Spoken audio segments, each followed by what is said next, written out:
আচ্ছা, কি ট্রাই করবো আজকে আমরা? যেটা খুশি সেটা ট্রাই করো। আমি একটা স্যান্ডউইচ, প্যানকেকস আর একটা কোল্ড কফি। শিওর হ্যাঁ শিওর। শিওর। আচ্ছা অর্ডার করো। তুমি কি খাবা দেখো? কেমনে খাবো আর স্টুডেন্টকে পড়াচ্ছিলাম না, দে ভেরি কেয়ারিং। এত খাওয়াইলো, এত নাস্তা দিল, জায়গাও চা পেটটা আর বলতেছে না। আচ্ছা তুমি একটা লেমনেড খাও। লেমন খাবো? আচ্ছা দাঁড়াও, তবে যা লেমন ট্রে নাকি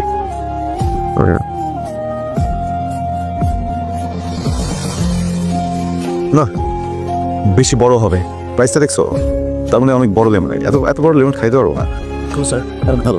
আচ্ছা একটা স্যান্ডউইচ হবে, প্যানকেকস আর একটা কফি হবে। কফি হ্যাঁ।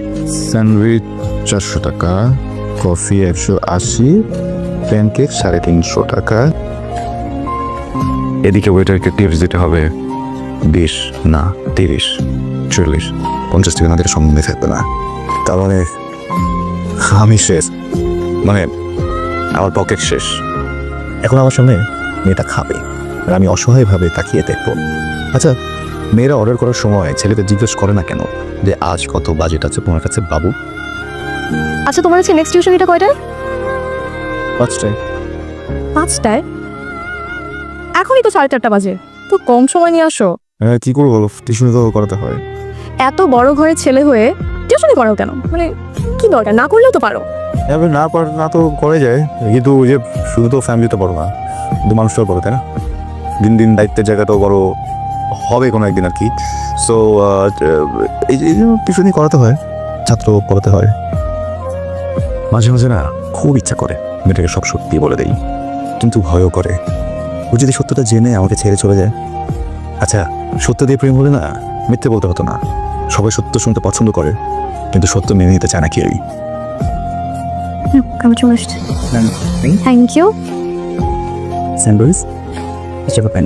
ফর্মালিটি আত্মসম্মানের জন্য মানুষ ক্ষুধার্ত পেট নিয়েও বলতে পারে না যে তার অনেক ক্ষুধা লেগেছে, একটু খাবার দেওয়া যাবে প্লিজ। দিল, সব একাই গেল। গিলটি তো জন্মে চোখে দিতে, তাই না? মা ফোন করেছিল, বললো 1 ঘন্টা পর যেতে। তাহলে চলাচ্ছে আমরা ঘুরি। চলো। খাবার খাওয়ার পরে হাতেটা শরীর যেন খুব ভালো, আমি কাছে হেঁটে টিপুর পথে। স্যার মিষ্টি খান। মিষ্টি অর্ডার কি পাকে? স্যার যে মা আপনাকে নাস্তা দিতে বললো এই জন্য মিষ্টি নিয়ে আসলাম।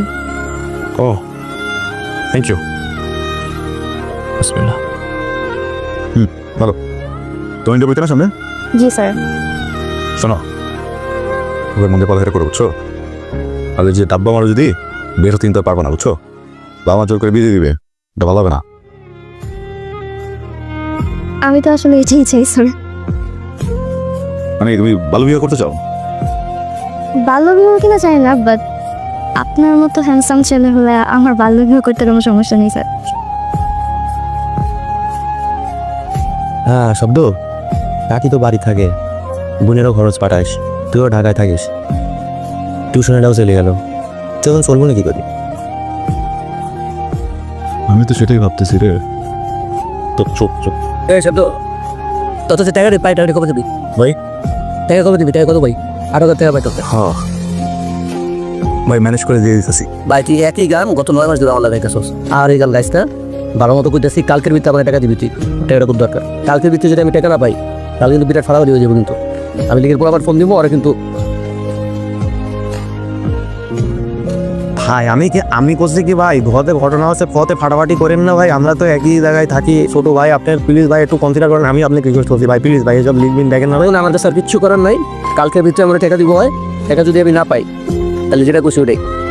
মিমির কাছে যা, মিমির কাছে যাই এসা ও ধার দিবি রে। না না কি বলতেছে, কেমনে যাবো? তুই ওই টাকা দাও মানে তোর তুই টাকা যাবো, তোর মুখ দিবি টাকা যাবো, আজব কথা বাদ কথা বলছিস নি কিসের জন্য? এখন একটা সমস্যা আছে, তুই এই জিনিসটা বুঝতেছিস নি? ধারলে আমি তো করছি কি। 8,000 টাকা লাগবে? আচ্ছা একটু দাঁড়াও, আমি দেখে আসে নাকি। বাট জান হঠাৎ তোমার টাকা লাগবে যে? এটা ইমার্জেন্সি চলে আসছে। আচ্ছা একটু দাঁড়াও, এখানে হবে মনে হয়, দেখো তো। Thank you. থ্যাংক ইউ বলছো কেন? শোনো, তোমার টাকাই আমার টাকা, আমার টাকাই তোমার টাকা। কি হলো, চুপ হয়ে গেল? না ওই আচ্ছা শব্দ, তোমার বাবার এত বড় বিজনেস, তুমি বিজনেস জয়েন করো না কেন? না নিজে কিছু করতে চাই। বুঝতে পারছি, বাট আমার তো একটা বিয়ের বয়স আছে, তাই না? আমার বাসায় তো খুবই প্রেশার দিচ্ছে। দেখো চাকরিটা পাওয়া পর্যন্ত একটু অপেক্ষা করো। আর কতদিন ওয়েট করবো? আচ্ছা তোমার কি আমাকে বিয়ে করার ইচ্ছা নাই, তাই না? তোমার ফ্যামিলি মনে হয় আমাকে মানবে না। কেন মানবে না? তোমার ভাবসাব দেখে তো মনে হচ্ছে না, খালি কথা ঘুরাচ্ছ। দেখো আমি আর কোনোভাবে 1 বছর আটকায় রাখতে পারবো, এরপর আমার বাসায় মানুষের কোনোভাবেই মানবে না। জানো মা, তুমি আমাকে এই বছরই বিয়ে করবা, ইনফ্যাক্ট এই বছরের লাস্টেই বিয়ে করবা। কিছু কথা বলার ছিল। আমার মনে হয় তোমার সত্যটা জানা উচিত। কি সত্য? এত সিরিয়াস? আচ্ছা ওই এখন আবার বললো না যে তোমার 2টা বউ আছে, বাচ্চা আছে। শুনো, তোমার যদি বউ বাচ্চা থাকেও, বউগুলোকে তালাক দিবা আর বাচ্চাগুলো নিয়ে আমার কাছে চলে আসবা। আমি তোমার লাস্ট বউ, বুঝছো? প্রবলেমটা ওরকম না, কিন্তু একটু জটিল। দেখো তুমি, আমার বাবার কোনো ব্যবসা নেই, ইনফ্যাক্ট আমার বাবাই নেই। আমি যখন অনেক ছোট নেই মারা গেছিলাম। আমি এতদিন তোমাকে সব কিছুই মিথ্যা বলছি। আমার মা আছেন, একটা ছোট বোন, ওরা দুজনই গ্রামে থাকে। আমার মা ছোট একটা চাকরি করেন, একটা এনজিওতে আয়ার হিসেবে আছেন। সামান্য কিছু বেতন আসে ওখান থেকে, যেটা দিয়ে ছোট বোনের পড়ালেখা চলে। আমি এখানে যে টিউশনিগুলো করে ওই টাকাগুলো আর খরচ করি না, ওগুলো বাড়িতে পাঠিয়ে দেই। মা বোন ওটা দিয়ে চলে। দেখো আমি রেস্টুরেন্ট তো অনেক পরের বিষয়। আমি যে মেসে থাকি ওখানে যে মিল খাবো 3 বেলা, ওইটার টাকাটাও থাকে না আমার কাছে। হ্যাঁ, ওই স্টুডেন্টদের ওখানে যাই গিয়ে নাস্তা খেতে দেয় না, ওইটা দিয়ে সারাদিন চলি। এই জন্য একটু অকওয়ার্ড হয়ে মাঝে মধ্যে বা একটু বিয়ের টাইমে পড়াতে যাই। ওই 3 বেলা খাবারের যে সময়টা, ওই সময়টাতে যাই যেন একটু ভারী নাস্তা দেয়। হ্যাঁ, খুবই সরি, মানে খুব গিল্ট কাজ করে ভিতরে। কিন্তু কী করবো বলো, ভালো তো বাসি অনেক, মিথ্যাটা বলতে চাইনি, সরি। তুমি এতদিন আমাকে মিথ্যা কথা বলছো? তোমার মা আয়া মানে কাজের বুয়া, তোমার বাবা নাই, এত মিথ্যা কথা বলার পর আবার তুমি টাকা নিছো আমার থেকে? তাই চেহারা দেখছো আয়নায় নিজের? দাঁড়াইছো কখনো আয়নার সামনে? তোমার সাথে আমার যায়? মানে বাস্তবতা বলতে তো একটা জিনিস থাকে, তাই না? রিয়েলিটি শব্দটা শুনছো কখনো? স্যান্ডেলগুলো তো তোমার, স্যান্ডেলগুলো খুলে আমার হাতে দাও। তোমার 2 গালে দুটো বাড়ি আমার টাকা ফেরত দাও। আমার এক্ষুনি আমার টাকা ফেরত দাও। আমি চাইলে মিথ্যাটা বলে টাকাটা নিয়ে যেতে পারতাম, কিন্তু আমি সত্যটা বললাম। টাকার জন্য সত্যি বলছো? সত্যি বলে উদ্ধার করে ফেলছো। তুমি এক্ষুনি এই মুহূর্তে আমার টাকাটা ফেরত দাও, আর এরপর এই চেহারা জীবনেও যেন আমি না দেখি।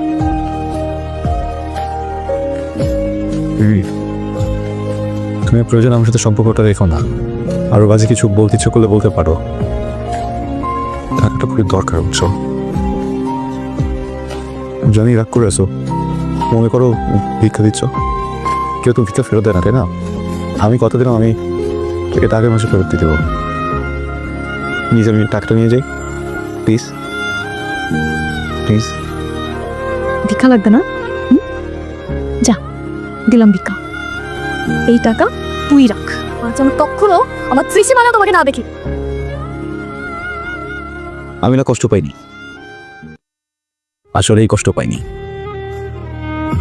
যে জিনিসটা ঘটবে এর আভাস আমরা যখন আগে থেকেই পাই, যখন আর কষ্ট পাই না। এটা একদিন হওয়ারই ছিল। আমরা যা ভাবি তা ঘটে গেলে সেই কষ্ট আমাদের ছুঁতে পারে না। এই যে আমার প্রেমিকা আমাকে ভিক্ষা দিয়ে গেল, পেলাম একটা ভিক্ষা, প্রেমিকার দেয়া ভিক্ষা। আমি মনে হয় এই পৃথিবীর প্রথম প্রেমিক যে প্রেমিকার থেকে ভিক্ষা পেয়ে।